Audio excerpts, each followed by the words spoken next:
Today we live in a world where we can access more information now than ever before, but how do you know what's true and what's not? How do you know that you even know something? For that matter, what even is knowledge? These are questions concerning epistemology, the branch of philosophy concerned with knowledge that forms the very foundation of human understanding. Epistemology is the study of the nature, origin, and scope of knowledge and epistemic justification. In this video, I'll do my best to clearly and easily introduce the subject and cover significant developments and concepts from past to present day theory. Make sure to pay attention because, after all, without understanding knowledge and what it is, how can you coherently argue for and know for sure what it is you believe is true? The term epistemology comes from the Greek words episteme and logos. Episteme can be translated as knowledge, while logos can be translated as argument or reason. All the questions and tasks of epistemology can be sorted into two main categories, which I'll cover in depth. Number one, determining the nature of knowledge. What is it? How do we distinguish between someone who knows something and someone who fails to know something? Number two, determining the extent of what we can know. How do we acquire knowledge, and what are the limits to what we can know? So what is knowledge? Knowledge, simply put, is a type of cognitive success.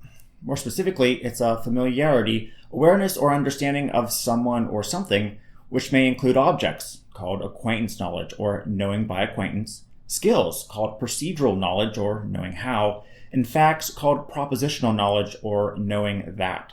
Philosophers mainly focus on propositional knowledge as it deals with facts about the world, such as, he knows Seattle is in California, cats are mammals, or 2 + 2 = 71. Proposition can be, of course, true or false. Possible ways we may gain knowledge include our perception, introspection, memory, the testimony of someone else, and reason.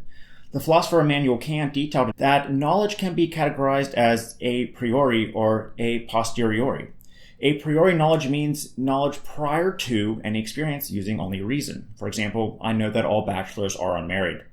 A posteriori knowledge is posterior to or following sense experiences, in addition to reason. For example, I know that the snow is white. Philosophers called empiricists believe that all knowledge is ultimately grounded upon experience, while philosophers called rationalists believe all knowledge is ultimately grounded upon reason. Since we're mainly concerned with propositional knowledge, the scope is so broad that we need a general characterization of knowledge we can apply to any situation. Traditional epistemologists generally agree that propositional knowledge has three core parts to it: belief, truth, and justification. So the first main ingredient, if you will, of knowledge is belief, an acceptance that a statement is true or that something exists. For example, to accept the truth of the proposition, the sky is blue, one must first believe that the sky is blue. If one has no beliefs about a particular matter, one cannot have knowledge about it. Next is truth, or the idea that one's beliefs are in accordance with reality or objective facts. To acquire true knowledge is to increase one's true beliefs and decrease false beliefs. If one can't acquire truths at all, then one has no knowledge. However, not all true beliefs constitute knowledge. For example, the philosopher Duncan Pritchard argued that we could simply have epistemic luck. Take this for example. Imagine John believes he has a fatal illness because he's a hypochondriac and can't help but believe such things. However, it turns out that upon going to a doctor, he's informed that he does have a fatal illness. He was right, but it was simply a matter of luck. So knowledge needs a third element, justification, or why one has good reason for holding their beliefs. Only true beliefs arrived at in the right way can be considered real knowledge. Therefore, many philosophers up until the 20th century believed that justified true belief, or JTB, as a full, accurate description of the nature of knowledge. Unfortunately, that came tumbling down when philosopher Edmund Gettier, in his influential 1963 paper entitled Is Justified True Belief Knowledge?, argued that luck still played a role in knowledge despite one having JTB. Now here's an example of what's now called a Gettier case that seemingly shows that JTB is not true knowledge. Suppose a normally well-working clock on campus stopped working at 11:59 p.m. that night and is frozen. 12 hours later, I'm on my way to class and I glance at the clock and form the belief that it's 11:59. My belief is true since the time is indeed 11:59 and my belief is justified. There's never been any reason to doubt the clock is not working, and I cannot be blamed for basing beliefs about the time on what the clock says. However, it seems evident that I do not know the time is 11:59. If I walked past the clock earlier that day, I would have ended up with a false belief rather than a true one since the clock is frozen. To solve Gettier's issues, we need to understand what justification is, specifically the nature and structure of it. So let's dive into that right now. One of the most important aspects of deciding the nature of justification is to consider if it should depend on factors solely in one's mind or consider external factors. Internalism is the belief that justification depends solely on factors internal to the believer's mind. Internalism is contrasted with externalism, which states that factors outside of just psychological ones, such as perception, can be conditions of justification. The most significant externalist theory of justification is called reliabilism, put forth by philosopher Alvin Goldman in the 1960s. According to reliabilism, a true belief counts as knowledge only if a reliable belief-forming process produces it. This may include standard perceptual processes, remembering, good reasoning, and introspection. So if I have 20/20 vision that seems to line up with others' reports, that's a good belief-forming process. However, philosopher Keith Lear provides this example, which seems to upend reliabilism and externalism, called Mr. True Temp, that goes along the lines of this. A man named Mr. True Temp had a device called a Temp-U-Comp implanted in his brain during surgery, which he wasn't aware of. This device accurately reads the temperature and causes a spontaneous belief about the temperature. Mr. True Temp now has many true beliefs about the temperature, but doesn't know their source or why he has them. His belief-forming process is reliable, but his beliefs are unjustified. This argument shows that just because a process is reliable doesn't mean it's enough to justify beliefs formed during that process. But what about internalism? If justification depends on factors in one's mind, this raises the question of how these factors and knowledge are structured. The two main theories of justification are called coherentism and foundationalism. Coherentism is the theory that justification is a relation of mutual support among many beliefs. Think of coherentism as a spider web, where each belief is a section of the web, and its strength of staying intact depends on the strength of the surrounding areas of the web. The problem with coherentism is that a system of facts can be coherent, like facts about a secret wizarding underworld that fits together, but it can be wrong. Coherentism is based on circular logic. Foundationalism, on the other hand, states that certain beliefs can be based on other beliefs. Think of a skyscraper, where one belief is based on another below it. An example of foundationalism is Aristotle deducing that Socrates is mortal. There is a logical truth that states all humans are mortal. Socrates is a human and humans are mortal. Therefore, Socrates must be mortal. However, there is skepticism and issues with foundationalism too. In fact, much of epistemological study throughout the centuries has been just to address epistemological skepticism solely. Epistemological skepticism is the view that we can't know anything, or at least we do not know as much as we think we do. Skepticism about the extent of what we can know is not a new idea, but it began during the Hellenistic period.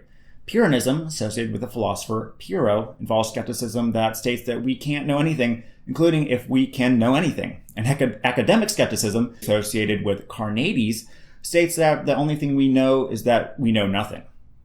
A significant argument against foundationalism, and in fact the ability to provide a complete logical foundation for human knowledge as a whole, is called the Regress Problem, also known as Agrippa's trilemma, attributed to the ancient Pyrrhonistic skeptic Agrippa. The argument essentially states that any proposition supported by a belief can be endlessly, infinitely questioned, resulting in an infinite regress of beliefs. John Pollock states the argument as such. To justify a belief, one must appeal to further justified belief. This means that one of two things can be the case. Either there are some beliefs that we can be justified for holding without the ability to justify them on the basis of any other belief, or else for each justified belief, there is an infinite regress of potential justification. On this theory, there is no rock bottom of justification. Justification just meanders in and out through our network of beliefs, stopping nowhere. So in the case of Socrates being mortal, one could ask, well, what makes one human? We'd have to find another belief like all born from females are human. But then that leads to another question. How do we know all born from humans are human? And so on, ad infinitum. Epistemological skepticism isn't just about just asking why for every premise. It also involves full detailed arguments to support its own premises. I'll cover two notable skeptical theories. The first being Cartesian Skepticism, which philosopher René Descartes outlined in the first of his Meditations. The argument states that our perceptions are often inaccurate. For example, we sometimes mistake being in a dream for real life. What if hypothetically an evil demon is tricking us into believing we're in the real world when actually things are far different? The modern version of this is that we are perhaps a brain in a vat fed data that makes it seem that we have hands, legs, and live in reality. Of course, the scenario is far-fetched, but it illustrates that our senses can tell us how things appear, but not how they are. Descartes attempted to refute his original argument with his famous cogito ergo sum, or I think therefore I am statement. However, the philosopher David Hume showed with Humean skepticism how if one were to show a way to trust our perceptions clearly, it still wouldn't be enough to defeat epistemological skepticism. First is the issue of numerical versus qualitative identity. For the most part, we all think the external world is stable, and we believe various things we see persist throughout the day. If there's a tree in my yard I see each day, I assume it's still there if I'm not looking at it. This can be outlined as the following. I have had 2 sense experiences of the tree, one this morning and one in the evening. The 2 sense experiences were more or less identical. Therefore, it is likely that the objects that caused them are identical. Therefore, a single object, the tree, has been in my yard all day.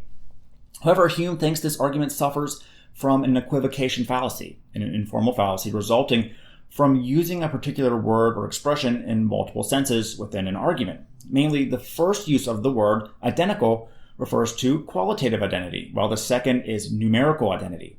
When we say that the objects that cause the 2 sense experiences are identical, we mean that there is one object rather than 2 that is responsible for both of them, which renders the argument fallacious. This problem goes deeper than that, though. Not only is there no reason to believe objects we observe persist day to day, but we have no reason to believe similar objects, like other trees, will continue to persist.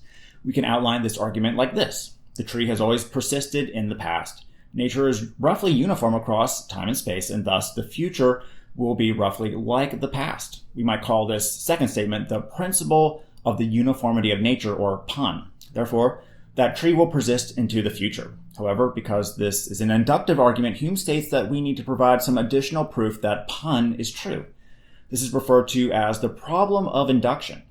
So we might make this argument to show pun is true. Pun has always been true in the past. Nature is roughly uniform across time and space, and thus the future will be roughly like the past. Therefore, pun will be true in the future. However, this argument's second premise is just pun restated. Thus, it's circular, meaning that we haven't solved the problem of induction, and thus skepticism about knowledge remains. So at this point, you're probably wondering if humanity has made any progress in knowing anything since the original Hellenistic skeptics. Could it really be that we truly know nothing despite centuries of writing, thinking, inventing, and arguing? Hume did offer a way out of the woods of global epistemological skepticism with the idea of mitigated skepticism. Mitigated skepticism admits that we will never know anything 100% for certain, but perhaps we can have partial knowledge of things while still remaining open-minded and skeptical. But it's possible to have partial knowledge of something.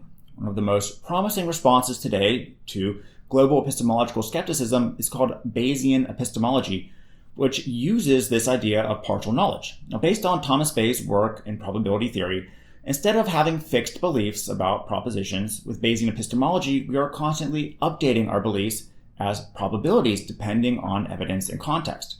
In Bayesian epistemology, belief is seen as a continuous phenomenon of degrees called credences. Credences we already have about reality before we begin gathering new evidence or information are what's called priors.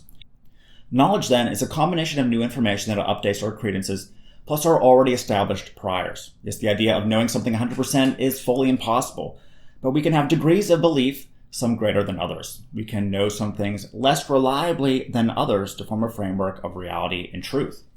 Of course, Bayesian epistemology has its critics in skepticism, but this is perhaps the most promising theory that helps us understand what truth and real knowledge is as of the recording of this video. In conclusion, the study of epistemology is long from over and is both a blessing and a curse to humanity. We're the only species that strives to understand our place in the universe, why we're here, what our purpose is, if there's one at all.